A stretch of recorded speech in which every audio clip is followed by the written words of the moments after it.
अगर आप भी लेना चाहते हैं देश दुनिया की तमाम जानकारी तो आज ही सब्सक्राइब करें हमारे चैनल को। साथ ही नीचे दिए बेल आइकन को जरूर दबाएं ताकि हर अपडेट आप तक पहुंच सके। नमस्कार, प्रभात साक्षी न्यूज नेटवर्क पर आप सभी का स्वागत है। भारत ने सबसे बड़े लॉकडाउन से बाहर निकलने की आज शुरुआत की ताकि अर्थव्यवस्था को धीरे धीरे पटरी पर लाया जा सके। लेकिन ये जो लॉकडाउन के नियमों में थोड़ी बहुत ढील दी गई है, ये खासतौर पर ग्रामीण क्षेत्र में जो औद्योगिक इकाइयां हैं उनमें दी गई है ताकि ग्रामीण क्षेत्र में अर्थव्यवस्था पटरी पर लौट सके। वहाँ पर अर्थव्यवस्था से जो लोग जुड़े हुए हैं, ग्रामीण अर्थव्यवस्था से जो लोग जुड़े हुए हैं, उनकी रोजी रोटी चलती रहे और ख़ासतौर पर जो श्रमिक वर्ग है, किसान वर्ग है, उनको कुछ राहत मिल सके। किसानों को भी आज थोड़ा सा खुश देखा गया क्योंकि उनको अपने खेतों में जाकर काम करने की अनुमति थी। जो उनको अनाज है उसको मंडी तक ले जाने की अनुमति मिली है, उनको पासेस जारी किए जा रहे हैं।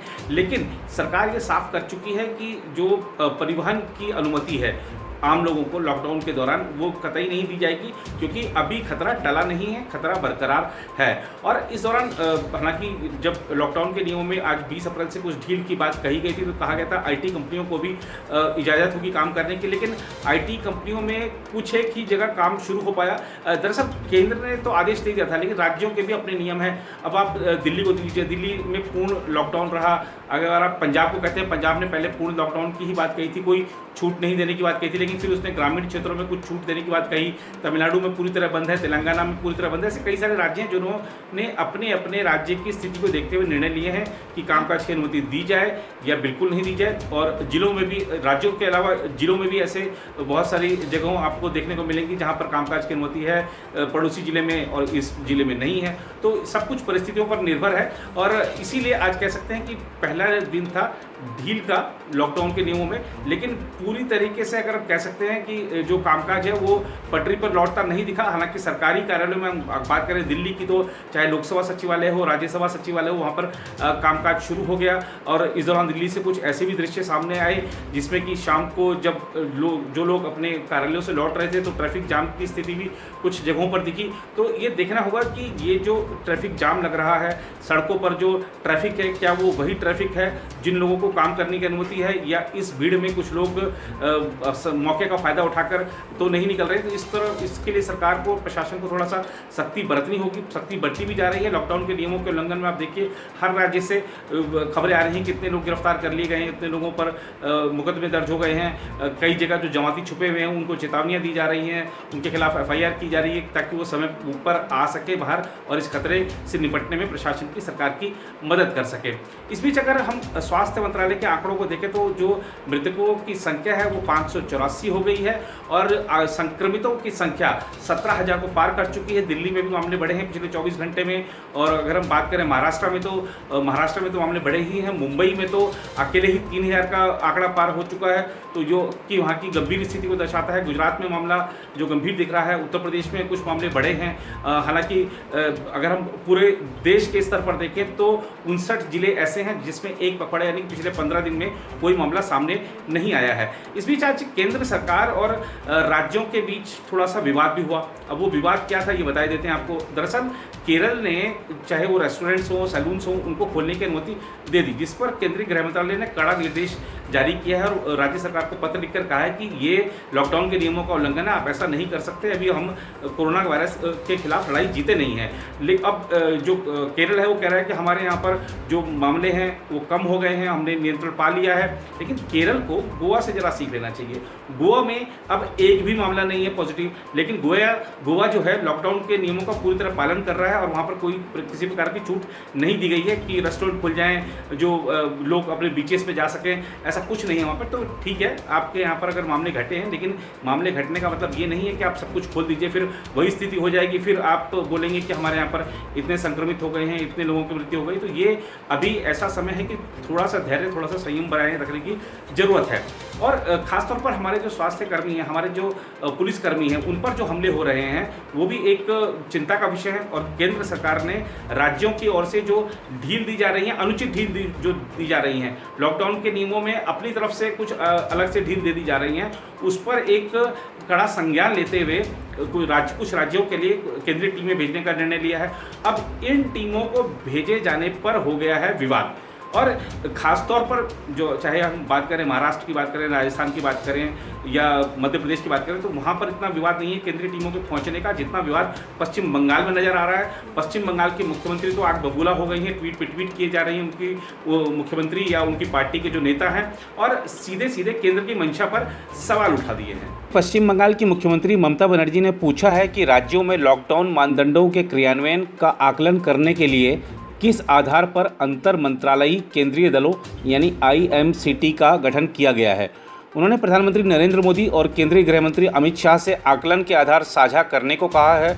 बनर्जी ने ट्वीट किया, हम कोविड-19 संकट से निपटने के सभी रचनात्मक समर्थन और सुझावों का स्वागत करते हैं। हालांकि आपदा प्रबंधन अधिनियम 2005 के तहत केंद्र सरकार किस आधार पर पश्चिम बंगाल सहित भारत के कई जिलों में IMCT स्थापित कर रही है, यह स्पष्ट नहीं है। दरअसल केंद्र ने मध्य प्रदेश, महाराष्ट्र, राजस्थान और पश्चिम बंगाल में कोविड-19 की स्थिति का आकलन करने के लिए 6 IMCT का गठन किया है, जिसको लेकर विवाद खड़ा हो गया है। पश्चिम बंगाल के मुख्य सचिव राजीव सिन्हा ने भी निर्धारित नियमों का पालन किए बगैर राज्य में टीमें भेजने को लेकर सोमवार को केंद्र सरकार की कड़ी आलोचना की। उन्होंने कहा कि इसके सदस्य कई इलाकों का दौरा कर रहे हैं, लेकिन वे प्रशासन को इससे अवगत नहीं करा रहे हैं। राज्य के शीर्ष अधिकारी ने कहा कि केंद्र ने अंतर मंत्रालयी टीमें भेजने से पहले पश्चिम बंगाल सरकार के साथ मशविरा नहीं किया। उन्होंने कहा कि केंद्र सरकार से आधिकारिक संदेश मिलने के कुछ ही मिनट बाद केंद्र की टीमें यहां पहुंच गईं। सिन्हा ने कहा, हवाई अड्डे पर पहुंचने के बाद उन्होंने BSF और SSB कर्मियों के साथ विभिन्न इलाकों का खुद से दौरा करना शुरू कर दिया। यह पूरी तरह से अस्वीकार्य है। इस मुद्दे पर केंद्र सरकार ने कहा है कि कोविड-19 को लेकर मुंबई, पुणे, इंदौर, जयपुर, कोलकाता और पश्चिम बंगाल के कुछ अन्य स्थानों पर हालात विशेष रूप से गंभीर हैं और लॉकडाउन के नियमों के उल्लंघन से कोरोना वायरस और फैलने का खतरा है। गृह मंत्रालय ने इस संबंध में कार्रवाई करते हुए घोषणा की है कि 6 अंतर मंत्रालयी केंद्रीय दल महाराष्ट्र, मध्य प्रदेश, पश्चिम बंगाल और राजस्थान के इन चिन्हित स्थानों पर अगले 3 दिन में दौरा करेंगे तथा मौके पर स्थिति का आकलन कर केंद्र को रिपोर्ट देकर उपाय सुझाएंगे। इन 4 राज्यों को रविवार को जारी एक समान आदेशों में गृह मंत्रालय ने कहा कि कोविड-19 से निपटने के लिए अग्रिम मोर्चे पर काम कर रहे स्वास्थ्य कर्मियों पर हिंसा, सामाजिक दूरी बनाए रखने का पूर्णतया उल्लंघन और शहरी इलाकों में वाहनों की आवाजाही के कई मामले सामने आए हैं जिन्हें रोका जाना चाहिए। गृह मंत्रालय ने कहा कि कुछ जिलों में लॉकडाउन के नियमों में कई बार उल्लंघन की खबरें मिली हैं, जिससे कोविड-19 के फैलने का गंभीर खतरा है। इन उल्लंघनों में अग्रिम मोर्चे पर काम कर रहे स्वास्थ्य कर्मियों पर हमले, बैंकों, सरकारी राशन की दुकानों के बाहर तथा बाजारों में सामाजिक दूरी के नियमों का पूरी तरह उल्लंघन, शहरी इलाकों में निजी तथा व्यावसायिक वाहनों की आवाजाही आदि शामिल हैं। मंत्रालय ने कहा कि अति प्रभावित जिलों में या हॉटस्पॉट के रूप में उभर रहे स्थानों पर अगर इन घटनाओं को होने दिया गया तो ये इन जिलों की आबादी के लिए तथा देश के अन्य हिस्सों में रहने वाले लोगों के लिए गंभीर स्वास्थ्य संबंधी खतरा पैदा कर देंगी। गृह मंत्रालय ने कहा कि मध्य प्रदेश के इंदौर, महाराष्ट्र के मुंबई और पुणे, राजस्थान के जयपुर और पश्चिम बंगाल के कोलकाता, हावड़ा, पूर्वी मेदिनीपुर, उत्तर 24 परगना, दार्जिलिंग, कालिम्पोंग तथा जलपाईगुड़ी में हालात विशेष रूप से गंभीर हैं। 5 सदस्यीय प्रत्येक दल की अगुवाई केंद्र सरकार के अतिरिक्त सचिव स्तर के अधिकारी करेंगे। गृह मंत्रालय के प्रवक्ता ने कहा, IMCT बंद के नियमों के अनुसार दिशा निर्देशों के पालन और क्रियान्वयन, आवश्यक वस्तुओं की आपूर्ति, सामाजिक दूरी, स्वास्थ्य संबंधी बुनियादी ढांचे की तैयारी, स्वास्थ्य कर्मियों की सुरक्षा, जांच किट, PPE, मास्क तथा अन्य सुरक्षा उपकरणों की उपलब्धता और श्रमिकों और गरीबों के लिए स्थापित राहत शिविरों में हालात पर गौर करेंगी। आदेशों में यह भी स्पष्ट किया गया है कि इन दलों को नई दिल्ली से संबंधित स्थानों तक जाने और लौटने की व्यवस्था नागर विमानन मंत्रालय करेगा। राज्य सरकारें इन IMCT के ठहरने, स्थानीय स्तर पर परिवहन, PPE और अन्य सुविधाएं प्रदान करेंगी। इस बीच स्वास्थ्य मंत्रालय ने कोरोना वायरस से संक्रमित मरीजों की संख्या दोगुनी होने की दर में पिछले 1 सप्ताह के दौरान सुधार आने की जानकारी देते हुए बताया कि लॉकडाउन से पहले और बाद में 19 अप्रैल तक के आंकड़ों के विश्लेषण के आधार पर देश के 18 राज्यों में इस दर में राष्ट्रीय स्तर पर सुधार हुआ है। स्वास्थ्य मंत्रालय में संयुक्त सचिव लव अग्रवाल ने बताया कि 25 मार्च को लॉकडाउन लागू होने के पहले राष्ट्रीय स्तर पर मरीजों की संख्या 3.5 दिन में दोगुनी हो रही थी, लेकिन अब 19 अप्रैल तक के विश्लेषण के आधार पर यह दर 7.5 दिन हो गई है। अग्रवाल ने इसे कोरोना वायरस के खिलाफ जारी अभियान के लिए सकारात्मक संकेत बताते हुए कहा कि देश के 18 राज्य ऐसे हैं जो मरीजों की संख्या दोगुनी होने के मामले में राष्ट्रीय औसत से काफ़ी आगे निकल गए हैं। उन्होंने बताया कि पिछले 24 घंटों के दौरान देश में कोरोना वायरस से संक्रमण के 1553 नए मामले सामने आए, जबकि संक्रमण के कारण एक दिन में 36 लोगों की मौत हुई है। कोरोना वायरस से संक्रमित मरीजों का आंकड़ा 17,265 पर पहुंच गया है और अब तक 543 मरीजों की मृत्यु हो चुकी है। अग्रवाल ने कहा कि स्वस्थ होने वाले मरीजों की संख्या भी बढ़कर 2546 यानी कि 14.75% हो गई है। उधर उत्तर प्रदेश के मुख्यमंत्री योगी आदित्यनाथ के पिता आनंद बिष्ट का सोमवार को दिल्ली स्थित अखिल भारतीय आयुर्विज्ञान संस्थान यानी एम्स में निधन हो गया। उनकी अंत्येष्टि हरिद्वार में की जाएगी, लेकिन मुख्यमंत्री इसमें शामिल नहीं होंगे।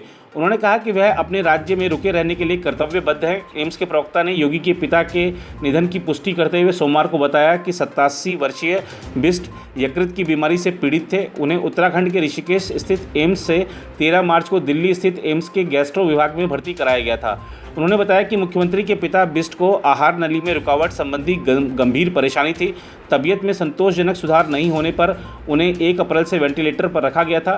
कुछ दिन पहले किडनी सहित शरीर के अन्य महत्वपूर्ण अंगों ने काम करना बंद करने के बाद से ही उनकी हालत नाजुक बनी हुई थी।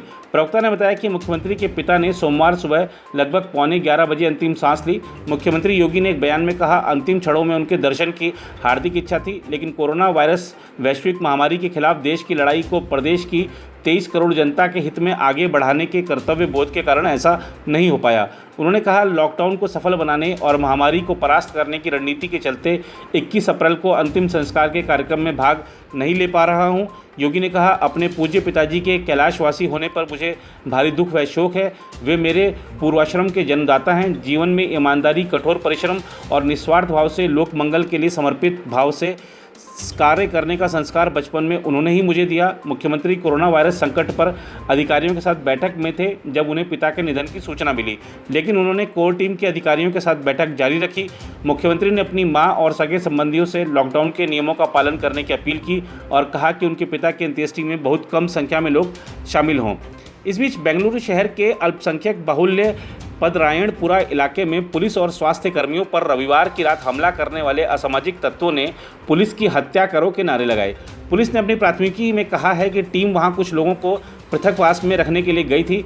करीब 100 और 120 के बीच के आंकड़ा था, बताया पुलिस ने कि इतने लोग सड़कों पर आ गए और वहां पुलिस तथा स्वास्थ्य कर्मियों को निशाना बनाने लगे। इनकी टीम वहां संक्रमित व्यक्ति के संपर्क में आए लोगों का पता लगाने का प्रयास कर रही थी। पुलिस अधिकारियों की शिकायत पर असामाजिक तत्वों के खिलाफ मामला दर्ज किया गया है। एक प्राथमिकी में पुलिस के उपनिरीक्षक रमन गौड़ा ने शिकायत की है कि वह स्वास्थ्य कर्मियों के साथ 43 लोगों को पृथकवास में रखने गए थे। वहां करीब 120 लोग आ गए और उन पर हमला कर दिया। गौड़ा ने कहा, अराफात नगर से लोग लाठियां और पत्थर लेकर सड़कों पर निकल आए। पुलिस अधिकारी प्राथमिकी में आरोप लगा रहे हैं कि जब वह भीड़ को सीसीटीवी कैमरा तोड़ने से रोक रहे थे, तभी भीड़ ने पुलिस की हत्या करो, उन्हें मत बख्शो के नारे लगाते हुए उन पर हमला कर दिया। अधिकारी ने कहा, वे लाठियों और पत्थरों से मारकर हमारी हत्या करना चाहते थे। हमारे कुछ कर्मियों को चोटें भी आई हैं। पुलिस के मुताबिक कथित रूप से हमले की योजना बनाने वाली एक महिला सहित 59 लोगों को गिरफ्तार किया गया है। उधर जैव प्रौद्योगिकी विभाग यानी डीबीटी ने 3 कंपनियों को चुना है जिन्हें कोविड-19 का टीका विकसित करने के लिए धन मुहैया कराया जाएगा। इसके अलावा उसे जांच और इलाज के तरीके निकालने के 13 अन्य प्रस्ताव भी मिले हैं। डीबीटी ने एक बयान में कहा कि इस तरह की मदद से यह सुनिश्चित किया जा रहा है कि अलग अलग मंच पर टीका बनाने वाली कंपनियां मिलकर तेज़ी से काम पूरा कर सकें। वे इस काम में हो सकता है कि अलग अलग चरणों में हो। यह मदद राष्ट्रीय बायोफार्मा मिशन के तहत की जा रही है। यह मिशन 2017 में टीकों और दवाओं के विकास में कंपनियों के समूह को मदद के लिए शुरू किया गया है।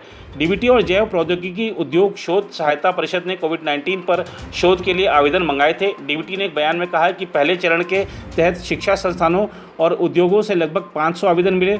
बयान के मुताबिक इन आवेदनों की बहुस्तरीय समीक्षा जारी है और अब तक धन सहायता मुहैया कराने के लिए 16 प्रस्तावों की सिफारिश की गई है।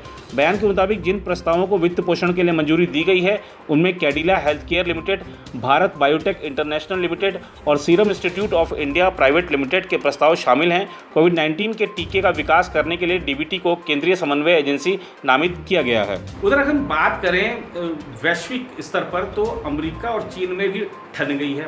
दरअसल अमेरिकी राष्ट्रपति डोनाल्ड ट्रंप ने कहा है कि चीन हमें इजाज़त दे ताकि हम वुहान की उस लैब में आकर जांच कर सके कि क्या ये जो कोरोना वायरस है ये वहीं से बाहर निकला है, क्योंकि अमेरिकी राष्ट्रपति बार बार कहते रहे कि चीन अपराधी है, चीन की वजह से ये कोरोना वायरस फैला है और इसने अमेरिका में इतनी बड़ी संख्या में जो लोगों की जान ली है। और अगर हम बताएं आपको अमेरिका की बात, तो अमेरिका में मरने वालों की संख्या बढ़कर 45,000 के आसपास पहुंच गई है और वहां पर जो संक्रमितों की संख्या में लगातार वृद्धि जारी है और 18 लाख के आसपास का थोड़ा समय पहले आंकड़ा था कि वहाँ पे लोग इतने संक्रमित हैं। तो चीन ने अमेरिकी राष्ट्रपति के इस आग्रह पर कहा है कि हम अपराधी नहीं हैं, हम पीड़ित हैं, हम कोरोना वायरस से खुद जूझ रहे हैं, इसीलिए हम वुहान लैब में किसी अमेरिकी जांच के दल को आने की इजाज़त नहीं दे सकते।